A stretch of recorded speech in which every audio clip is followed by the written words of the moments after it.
आप जो वाइब्रेशंस देख रहे हैं ये बता रहे हैं कि लोगों के लिए वो वक्त ऐसा था कि उन्हें कुछ समझ ही नहीं आ रहा था, क्योंकि हाई राइज बिल्डिंग्स होती हैं, लोग उन्हीं में रहते हैं, और उसके बाद कैसे वो नीचे उतरे, कहाँ जाएं, बहुत सारी समस्याएं ऐसे में खड़ी हो जाती है। पूरा दिल्ली एनसीआर ऐसे में डोलता दिखा है। भूकंप के बाद कैसे लोग डर गए, अगली तस्वीर देखिए। भूकंप के बाद कैसे लोग डर गए और घरों से बाहर निकले, ये देखिए, लोग घरों के बाहर खड़े हो गए, क्योंकि सबसे पहले यही समझाया जाता है कि अगर भूकंप आए तो आप सीढ़ियों से उतरिए और घर से दूर कहीं बाहर खड़े हो जाइए जहां आपको लगे कि थोड़ा सुरक्षित खुला इलाका है। और यही वजह है कि बड़ी संख्या में जो लोग थे वो धीरे धीरे करके उतरने लगे। हालांकि ये शौक एक ही बार आया था, लेकिन लोगों को आशंका थी कि कहीं दोबारा ये झटके ना महसूस हो। अगली तस्वीर भी आपको दिखाते हैं। अगली तस्वीर जरा भूकंप के सीसीटीवी फुटेज की देखिए। देख रहे हैं पूरा ये बिजली का तार कैसे हिल रहा है, कैसे तेजी से वाइब्रेट कर रहा है। ये ट्रेमर्स थे जो उस वक्त महसूस लोग कर रहे थे, और ये डर का माहौल पैदा करते हैं, ये डर का माहौल पैदा करते हैं और इसी तरह के हालात बनते हैं। तो आज सुबह सुबह ये भूकंप के झटके लोगों के लिए डर की खबर लेकर आए और लोग घबरा गए, लोग दहशत में आ गए कि ये ट्रेमर्स इतनी जल्दी कैसे आ रहे हैं और क्या करें। हुआ क्या है, चलिए सबसे पहले आपको जानकारी दे देते हैं कि आज सुबह सुबह हुआ क्या, कितने रिएक्टर स्केल का ये भूकंप आया था। जानकारी आपको रख रहे हैं आपके सामने। दिल्ली एनसीआर में भूकंप के तेज झटके महसूस किए गए। सुबह 5:36 पर ये झटके महसूस किए गए हैं। भूकंप की तीव्रता 4.0 दर्ज की गई। अब आप सोच रहे होंगे कि 4.0 तीव्रता में इतनी तेज झटके कैसे, आगे बताने वाले हैं आपको। 16 सेकंड तक दिल्ली एनसीआर कांपता रहा। भूकंप का एपिसेंटर दिल्ली का धौला कुआं बताया जा रहा है और जमीन से 5 किलोमीटर के नीचे, गहराई की अगर बात करें तो 5 किलोमीटर नीचे भूकंप का केंद्र था। भूकंप से फिलहाल ये राहत की खबर है कि कोई नुकसान नहीं हुआ, लेकिन लोगों के मन में डर घर कर गया। ये अचानक से जो घटना हुई, ये अचानक से जो दिल्ली में भूकंप आया, उससे लोग डर गए, क्योंकि यहाँ सबसे ज़्यादा हाई राइज इमारतें हैं और ऐसे में भागने का भी मौका नहीं होता, निकलने का भी मौका नहीं होता। लोग कितने आशंकित हो गए थे, कितने घबरा गए थे, सुनिए जरा। 5:40 के आसपास जबरदस्त भूकंप आया था और पूरी जमीन हिलने लगी थी। 10 मिनट हमें लगे समझने में, उसके बाद हम लोग नीचे आ गए। 10-15 मिनट हमने वेट किया, फिर वापस हम लोग घर पे गए। पहली बार देखा ऐसा भयंकर, ऐसे देखा मगर इस बार बहुत भयंकर था। जैसे वाइब्रेशन बहुत तेज थी, हालत खराब हो गई, पब्लिक पूरी बाहर आ गई थी। उठ के जैसे ही बाहर निकले वैसे ही झटके महसूस हुए। जब उठे थे तो एकदम से झटका महसूस हुआ, और वो भी अलग सा ही झटका था कि जैसे भूकंप के मोस्टली झटके क्या होते हैं कि एक लंबे उसमें चलते हैं, वो एकदम से झटका आया बिल्कुल से। हम लोग उठ के सीधा बाहर आ गए थे। तो देखिए दिल्ली एनसीआर में तो लोग सुबह सुबह उठकर बाहर आ गए, लेकिन सिर्फ दिल्ली एनसीआर में भूकंप नहीं आए, देश के अलग अलग हिस्सों में भूकंप आए।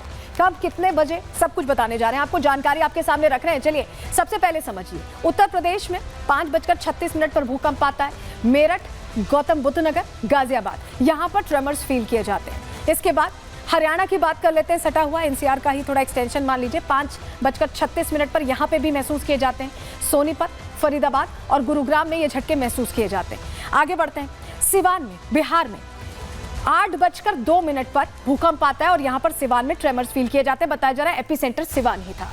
वहीं उड़ीसा में भी 8:15 पर भूकंप के झटके महसूस किए जाते हैं। पुरी में ये झटके महसूस किए जाते हैं। तो ये पूरे देश में आज अलग अलग जगहों पर शुरुआत सुबह 5:30 बजे दिल्ली एनसीआर से हुई और उसके बाद ये भूकंप के झटके उड़ीसा में भी आए और बिहार में भी आए। और चलिए जरा आपको बताते हैं राजधानी में जो भूकंप आया है उसका कितना बड़ा असर है, कितना डर है, ये भी तो आप जानना चाहेंगे कहीं ना कहीं। लेकिन पहले तस्वीर देख लीजिए, ये धौला कुआं की तस्वीर है। यहाँ भूकंप से ये पूरा पेड़ गिर गया है। ये एपिसेंटर बताया जा रहा है, ये एपिसेंटर बताया जा रहा है जहां पर ये पेड़ गिरा है और यहीं से ओरिजिनेट हुआ था भूकंप बताया जा रहा है। तस्वीर इसलिए दिखाना जरूरी है क्योंकि यही वो इलाका है जहां से दिल्ली में कई बार बताया जा रहा है कि भूकंप आ चुका है। तो ऐसे में दिल्ली क्योंकि एपिसेंटर बन गया और यहाँ तबाही तय होती दिखाई दे रही है। आपको हमारे सहयोगी की एक रिपोर्ट दिखा रहे हैं, वो वहां पहुंचे थे, जरा उनकी रिपोर्ट देखिए।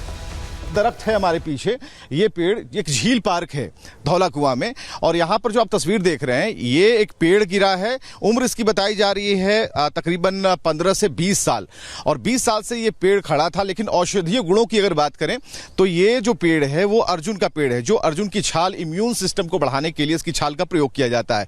तो उस मायने में ये काफी लाभप्रद था, लेकिन ये पेड़ अब धराशायी हो गया। यहाँ की मिट्टी की तरफ अगर आएंगे, अगर दिखाएंगे आपको, तो मिट्टी जो है चारों तरफ पानी है और पानी की वजह से यहाँ पर जो मिट्टी है वो दलदली है। अगर आप थोड़ा आगे की तरफ अगर जाएं तो ये मिट्टी यहीं से दलदली हो जाती है और ये देखिए ये जो मिट्टी है ये काफ़ी नमी है इसमें, तो इस वजह से ये झटके बर्दाश्त तो नहीं कर पाया और जो इसकी जड़ें हैं वो पूरी तरह से उखड़ गई हैं। तो एपी सेंटर से हमने आपको रिपोर्ट दिखा दी हमारे सहयोगी विवेक की, लेकिन एपी सेंटर दिल्ली जो बन गया है इससे चिंता की बात है क्या? चलिए आपके सवाल का जवाब देते हैं। एपी सेंटर पर धरती के नीचे हलचल होती है, वो मुख्य केंद्र होता है और धरती की प्लेट्स आपस में टकराती हैं, टेक्टोनिक प्लेट्स जिन्हें बोलते हैं, और इन प्लेट्स की टक्कर से कंपन होती है, ट्रेमर्स फील किए जाते हैं। जहां एपी सेंटर होता है, कहा जा रहा है जहां मेन केंद्र होता है, वहां कंपन सबसे ज्यादा होती है और यही वजह कि ट्रेमर्स सबसे ज्यादा एपी सेंटर पर फील किए जाते हैं और जैसे जैसे इलाका दूरी बढ़ती जाती है वो ट्रेमर्स थोड़े हल्के होते जाते हैं, कंपन थोड़ी हल्की हो जाती है।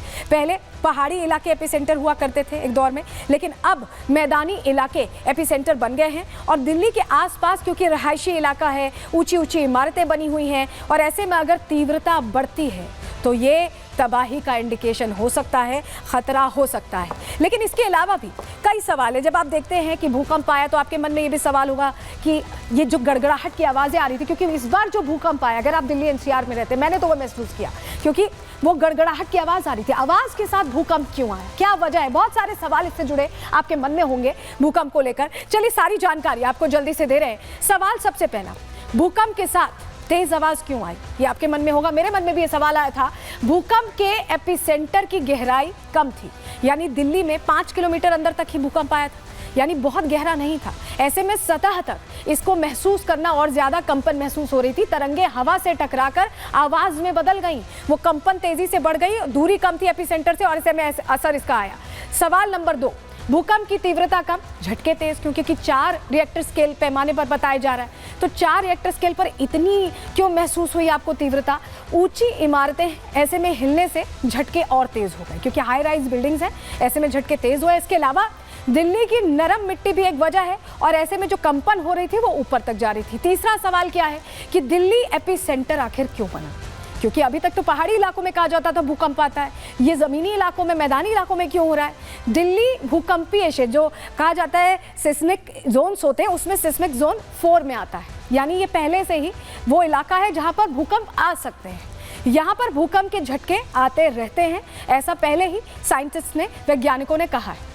सवाल नंबर 4, क्या आफ्टर शॉक आ सकता है? देखिए आज तो भूकंप आ गया, तो क्या इसके बाद हमें और ट्रेमर्स अगले कुछ दिनों में महसूस हो सकते हैं? क्योंकि ऐसा होता है, भूकंप आता है उसके बाद कुछ ट्रेमर्स आते हैं, आफ्टर शॉक्स आते हैं। लेकिन जानकारी ये है, जवाब इसका ये है कि दिल्ली का भूकंप मध्यम दर्जे का था, 4 रिएक्टर स्केल पैमाने पर नापा गया है। ऐसे में आफ्टर शॉक की उम्मीद कम जाहिर की जा रही, संभावना कम लग रही है। तो ये वो सवाल है जो आपके मन में कहीं ना कहीं होंगे और